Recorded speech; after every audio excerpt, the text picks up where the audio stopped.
History tells us that we've been fishing here in our streams and oceans for thousands of years. But over the last century and a half, more of us with better tools and improved technology are putting a strain on California that we all love. Today, with 38 million Californians, treating our resources wisely is an incredible challenge. Hi, I'm Tom Raftican, and welcome to Real World Conservation. The concept behind Real World is simple. We hope to explore solutions to resource challenges that balance our sustainable use of resources while still ensuring a vibrant future for our kids. We'll not only look at fish, but habitat, including our oceans, reefs, estuaries, and streams. And in addition to checking out these ecosystems, we'll chat with fishermen and other experts to shed some light on practical solutions that work today and yet serve us well into the future. Join us as we check out some great fishing and real-world conservation. Howdy, welcome to Real World. Tom Raftican here, and I've got an exciting show for you this evening. We've got two very, very special guests. Normally we've got one, but we've got two tonight, and incredible folks, a little bit different points of view on some stuff, but let's get to it right away. First of all, we're going to join Philip Friedman. Phil Friedman has got over 30 years working in media. Philip, welcome to Real World. Tom, my friend, it is so good to be here. Thanks for having me here. It's awesome to have you here. Hey, you're just celebrating 30 years in media, and you've done virtually everything from 976 Tuna to some of the radio stuff you've got going on right now. Celebrating is one way of putting it. Being depressed about getting older is another way. But no, you're right. It's been a great ride. And of course, what has made it such a great ride is the beautiful resources we have around the state here in California. And you know I travel a lot in Latin America, so Mexico and Costa Rica and areas like that, they're so precious, all these areas. Vitamin C, vitamin SEA is so important, isn't it? Amen, amen. And you do that, you get good information out, and you're actually doing a show in Spanish right now. That has been an absolute joy. I was lucky enough when I was 18 where my parents said, let's get rid of this kid for a while. Kid, go to Costa Rica and help the Franciscan Fathers. I went to a Catholic high school, so I went down there, spent a year, came back, went back to Mexico. I spent time in Mexico City and Acapulco. I even lived in an Indian village where the Amusco Indians in the state of Guerrero called, this is a mouthful, Tlachtlachislahuaca, and I learned a little Amusco dialect. But I got a hold of Spanish, fell in love with the Mexican, Costa Rican, Latino culture, and after all these years decided to make that crossover into the Spanish market. And Tom, what a ride, what a great time. We have had so much fun going to Mexico and doing shows, working with people here in Los Angeles and throughout the state of California. Doing the show in Spanish really is a dream come true. And you broadcast right now on Saturday and Sunday mornings on AM radio, AM 690. AM 690, which the transmitter's in Rosarito Beach, so we transmit through a lot of Baja California Norte, and then we get a great deal of the state of California, AM 690 at 6 to 7 a.m. And then, of course, for people that like to sleep in, it's too early for them, and I don't blame them. They can go to Facebook. Aventuras Al Aire Libre is the name of the show, and they can catch the show there archived at any time. Absolutely. And we're going to get to our second guest, but that AM 690, the thing that I always remember, that's Wolfman Jack's old station, and they broadcast with about 8 trillion watts of power, and I think you can pick it up in Nome in summer evenings and stuff. Turn it up. I know exactly. I was driving up to see Patrick, my youngest son, plays rugby up at San Jose State. We heard it loud and clear all the way up there. And there's an island that's about 300 miles south of San Diego. It's called Cedros, and it's very popular with sport fishermen. There's great yellowtail and halibut and calico bass. And the guys on Cedros actually get to pick up the show. So it's great. We have this immense coverage, and it's just so much fun to talk to the Latino community. Absolutely awesome. Hey, we're going to get back to the States here, and we've got another guest on the show tonight, a little more local. Gary Sanchez, you're here, Carpinteria Sport Fishing Club. Welcome to Real World. Thanks for having me, Tom. It's great to be here. Hey, we've had you as a guest before. You have got super information on some of the stuff. You work with Carpinteria Sport Fishing Club. Great club, and you know, I mean, it's kind of like the winter doldrums a little bit right now, but awesome club. We have a great group of guys, and we do a lot of fishing, trout fishing, go out in the Stardust, do little charters. The No Motor Tournament, I mean, we had a great time, great event, and we have a good time. You know, you brought up the No Motor Tournament. The No Motor Tournament is, you know, we've held them every fall now for, This last one was a good one. The last one was great. That was a great turnout.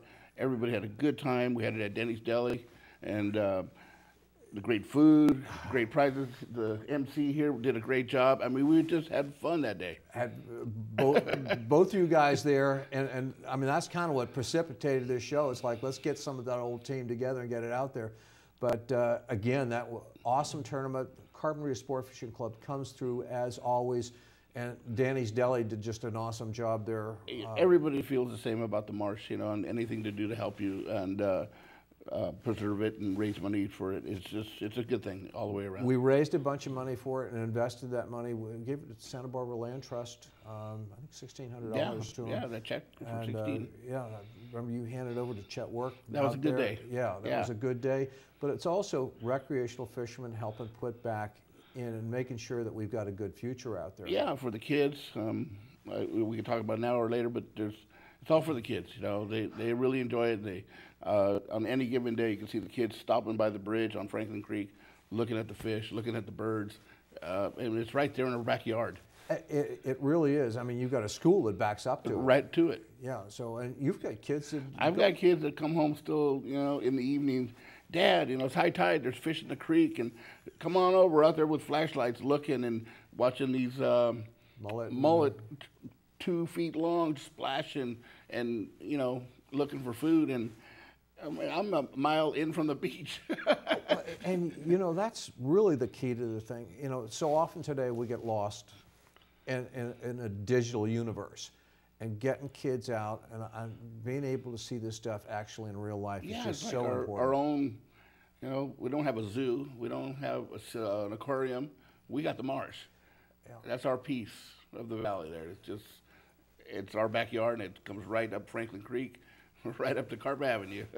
It's awesome being able to get out there and kind of help that a little bit, and we should actually get some better programs and getting kids out in there so they understand what's going on. Absolutely. So. Well, hey, you know, we've got another little bit of information. And give us, Michael, in about 30 seconds, can we run that clip and take a look? We've got some really good information. A lot of the stuff that the Sport Fishing Conservancy does is looking to best practices for recreational fishing. And we're going to see a little bit about that right now. We're going to take a run up the coast of Santa Cruz, and you know, it's interesting, we did a seminar up there, and you're going to recognize one of the guys that's doing the hosting on the seminar there. So it really should be fun. So Michael, could we run that clip?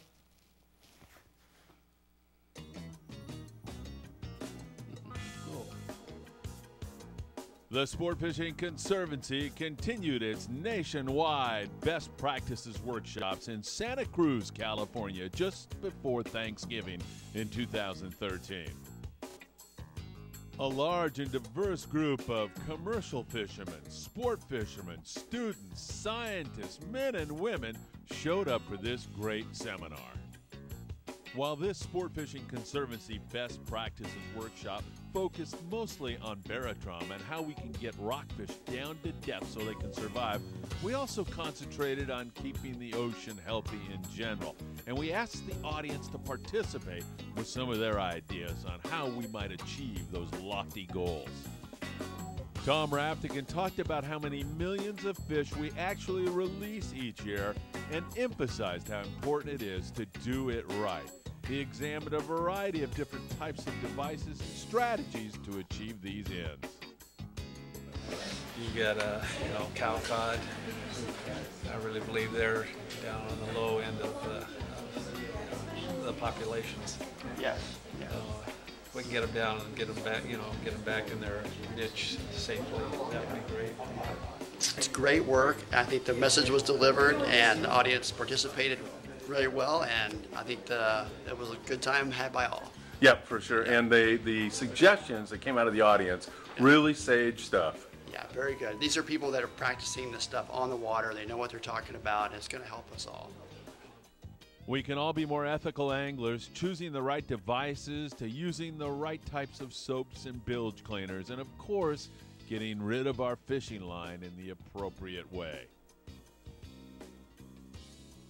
Really glad I came, learned that there's a lot of science involved in these techniques, and I'm happy to learn about it. I really enjoyed it. It was a great presentation.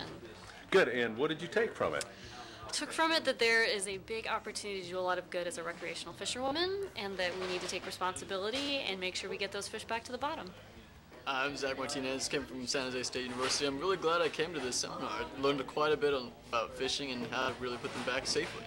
It's important stuff too, isn't it, Zach? Very important. I didn't think it was actually going to kill them by just holding them out and putting them on the bare sand.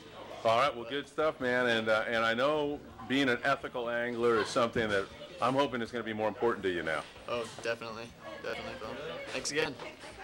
A special thanks goes out to the National Marine Fisheries Service, West Marine, and the Monterey Bay National Marine Sanctuary.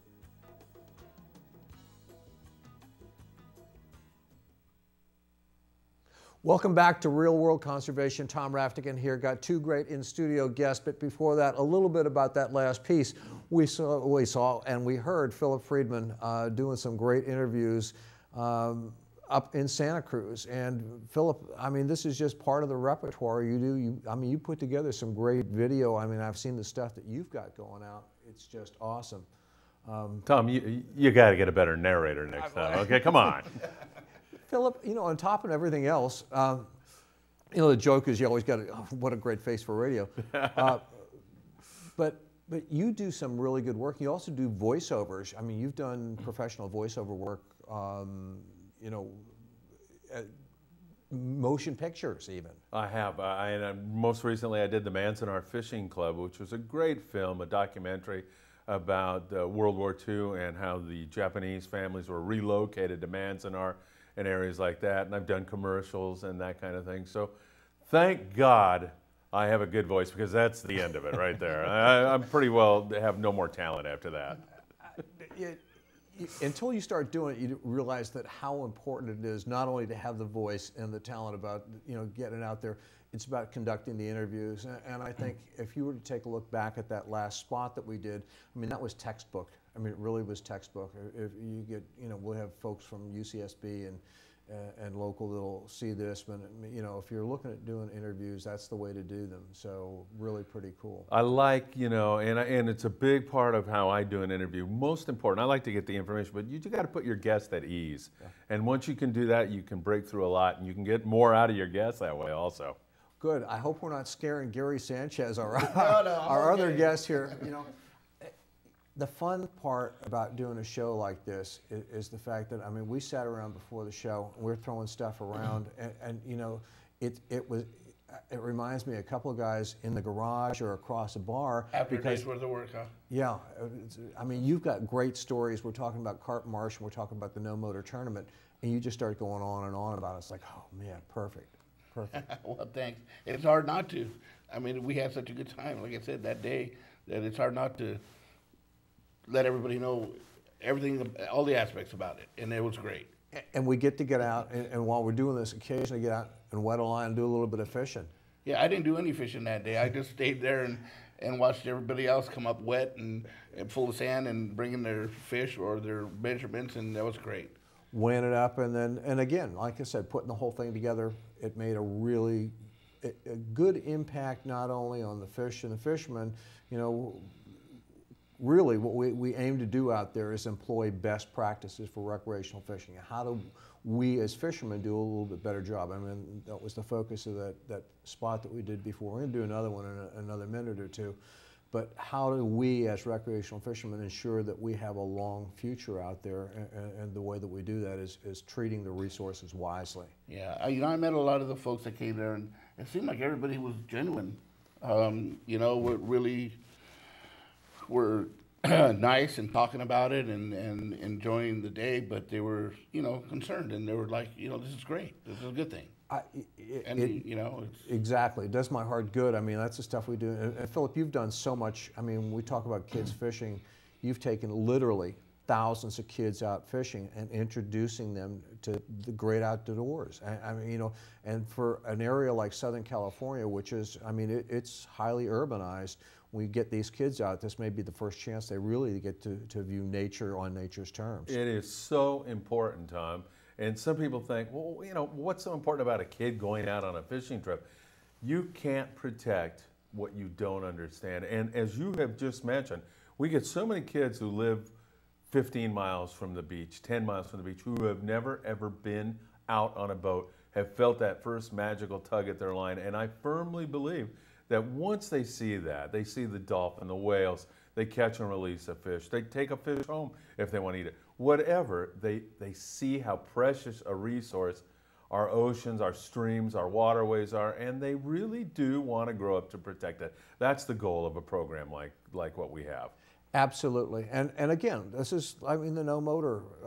You know, this is not about simply catch and release fishing. It's just treating everything responsibly, and you know that's really came through. I have one little story for you. A guy came up with his son, and he walked up, and he said the kid came out of his car, the truck, and he had his fishing pole in his hand, and he runs up, and this is when you guys had left, and I was there, and he says, "Where do we sign up?" And the kid had his fishing pole in his hand, and he was ready to sign up. And this kid had to have been maybe 3 foot tall, you know. And I thought that was so great. And I'm like, God, he's ready to go. And the dad's, you know, cleaning his eyes, going, yeah, he wants to go. He wanted to go, and he was making his dad take him fishing. And I thought it was great, you know. It's so important getting kids out and forming that link and really putting the pieces together. And that's an awful lot of what we do is trying to do that. And you know, my hats are off to you guys, because each of you in your own right have done that. You, Gary, with the sport fishing club. Take us, and when I was small, and me and my brother and my nephew would go out, and I'm telling you, that's we look forward to it. I mean, once you get a taste of it, of fishing, not only just fishing and catching a fish, and then as you learn more about releasing and taking care of, not throwing your trash, and taking care of the lakes and the ocean, it's like, I want to do this forever. It's a great buy-in. I mean, this is stuff that you do, Philip. I mean, you know, it's getting the kids out there, but setting the stage and letting them understand that, hey, look, you know, you've got to treat this with responsibly, you know. No question about it. Gary, like he's talking about kids that go out and see these mullet, you know they're going to get hooked. And on a personal level, I could call my sons Patrick and Philip and say, hey, would you guys like to come over today and sit on the couch and we'll talk for 3 hours? And they'll say, are you drinking again or something? No, I wouldn't come over there. But I can say, you guys want to go surf fishing? And we'll go down to that beach and we'll spend 4 or 5 hours together. Or we'll go on a boat and spend 24 hours together. And is there anything better than that, than being with your boys like that for that amount of time? There's really nothing better. Just being in the outdoors, it's such a positive for families, for kids, for you, for me, for Gary, for all of us. It just has so many benefits. Absolutely. And, you know, we're going to go, Michael, I think if we can run that clip, give you another few seconds to line that thing up and set it up. We're going to take another look at best practices, and this time we're going to take a little bit further down the coast, and instead of Santa Cruz, we're going to take a look at some stuff going on just down at Channel Islands Harbor. And again, what it is getting folks together and putting them together and saying, hey, look, these are best practices. If we employ these best practices, it comes out better for everything. And in the long run, we make sure that we've got resources out there for those kids to fish. Michael, can you run those clips?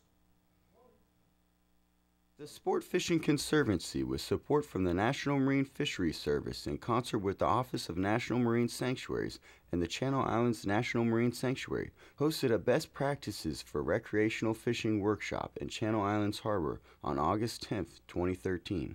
This was the fourth in a series of best practices workshops designed to bring the marine recreational fishing community together with scientists and regulators to explore the evolving science and techniques in better treating marine resources. According to the National Marine Fisheries Service statistics, sport fishermen release nearly 6 of every 10 fish they catch. While each fisherman may use a single hook and line, together these releases total more than 200 million fish each year. Treating these releases responsibly will not only have a huge impact on the health of marine resources, but will also determine future recreational fishing opportunity. Dr. Chris Lowe of Cal State University, Long Beach, made a presentation on negating the effects of barotrauma by employing recompression techniques. His works have shown that with proper treatment, fish often considered dead can be revived. By getting fish back down to the depth quickly, their survivability often increased to 80% and beyond. Dr. Larry Allen of Cal State University, Northridge, followed with a rundown on local basses, pointing out the dangerous consequences of fishing a spawning biomass. Dr. Allen also pointed out ways in which to increase post-release survivability. California Department of Fish and Wildlife's Marine Region Director, Dr. Craig Schumann, spoke and mentioned the potential for including documented science and practice into future management decisions. Importantly, Jenny Armstrong demonstrated an array of release and handling tools designed to decrease fish mortality non-targeted species. Here's what anglers had to say. Well, just from the two doctors that were talking today about the conservation problem, I think kind of brought a new idea into my mind about, because I've always sort of been anti-government as far as regulation this and regulation that, but I can see where there is some use for some regulations, and I think these guys pretty much covered it today. Love the fish. I think that, everything we do here is really important for our future generation, because I definitely would like to have my children to be able to go out in the ocean and get the big ones just like I do. Try not to let them hit the deck or flop around or touch them. Just kind of release them, hold the line or by the lip, and take the hook out and put it back in the water. I love to fish. I've been fishing my whole life since I was 4 off the docks in Newport Beach. Absolutely am passionate about fishing. Fish mainly for calico bass, sand bass, and really just try and use best practices to make sure that we can continue to be fishing for years to come. I have twin 4-year-old sons, and I think the whole point of what we're trying to do and why we're here is to leave that legacy for our kids. That everybody can learn what the limits are, what the situations are, what the best way is to have that fish survive. In addition to recommendations on specific tools and techniques, one common message that was shared amongst the participants was that they would like to see more workshops like this and would definitely return and bring along friends. Fishermen agreed that changes to improve our fisheries are more easily accepted when initiated with a grassroots approach as opposed to a regulatory approach. Those that attended this event did so because of their love and enjoyment of the waters surrounding the Channel Islands National Marine Sanctuary.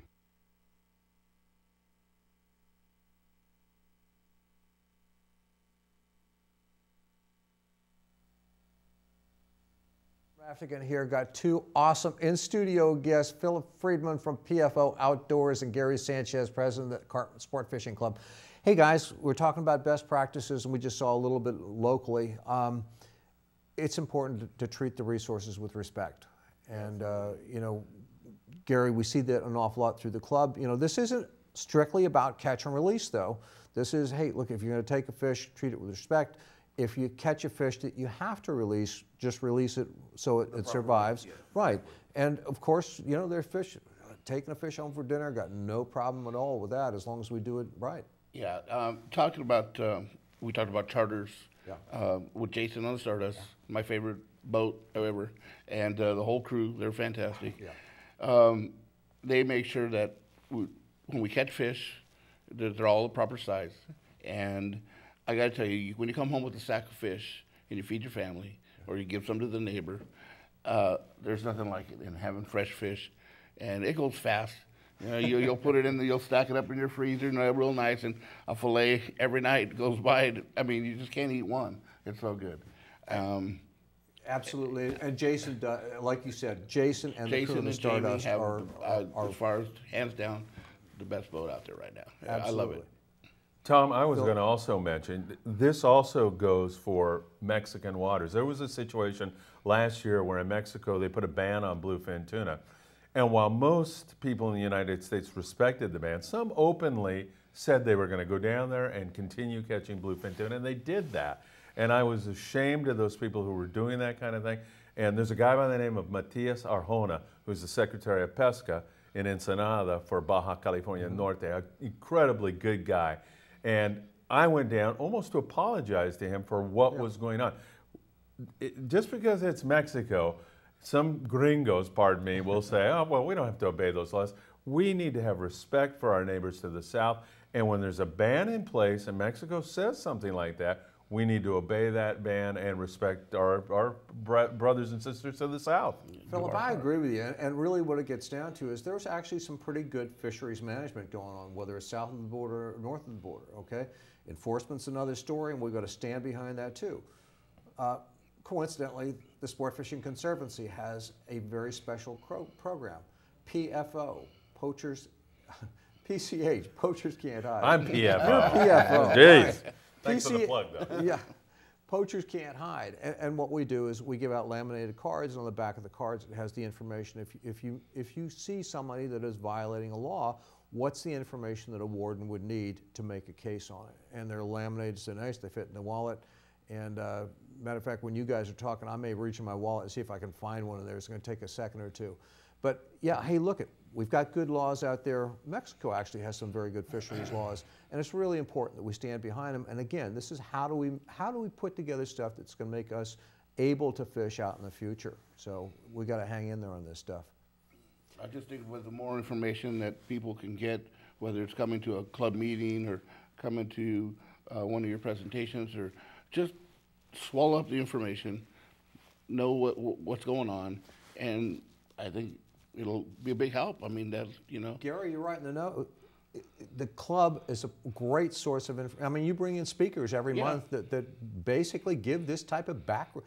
First of all, hey, how do you catch fish? Okay, fine. But what are the other consequences of it? And your guys do such a good. And you brought, one time you brought the fishing game for us. Yep. I remember we were in Carp, and you brought him down. He gave everybody nice stickers and talked to us, and some of the changes are on hand, what was going on that year that we had that meeting. And it's important. They are our friend. You know, they are trying to. The wardens are looking to make sure that we can do this on a long-term basis. And, you know, the other thing that the Sport Fishing Conservancy has done, not PFO, but PCH, we've put together warden stamps. So when you're in and you buy a recreational fishing license, there's a voluntary stamp. It's $5, and it's a great sticker, and it goes on your car or on your boat. But it goes into a fund specifically for equipment and training, special training for the wardens. I mean, this is really important before when the budget was in such bad shape in the state. But you know what? It still works right now, and they still put that money and help our wardens do a better job. So. Yeah, every time you see a poacher with 600 lobster, or you see some infraction, the public will say, oh my God, there's this outcry. How can this kind of thing go on? That's what the wardens are out there doing. They're protecting the resource. And so that $5 is well spent. $5 is well spent, and the other thing is it puts us on the side of the good guys. Right. I mean, we want to make sure we do. And plus they're enforcing and helping us because we're playing by the rules. Absolutely. So they're looking out for us and saying, hey, you got to find, you know, you got everything, great. You come here, you know. I hear the music coming up in the background. It's been a quick half hour. Phil Friedman, Gary Sanchez, thanks for having us. Hey, my pleasure. Glad you were here. Tom, thanks.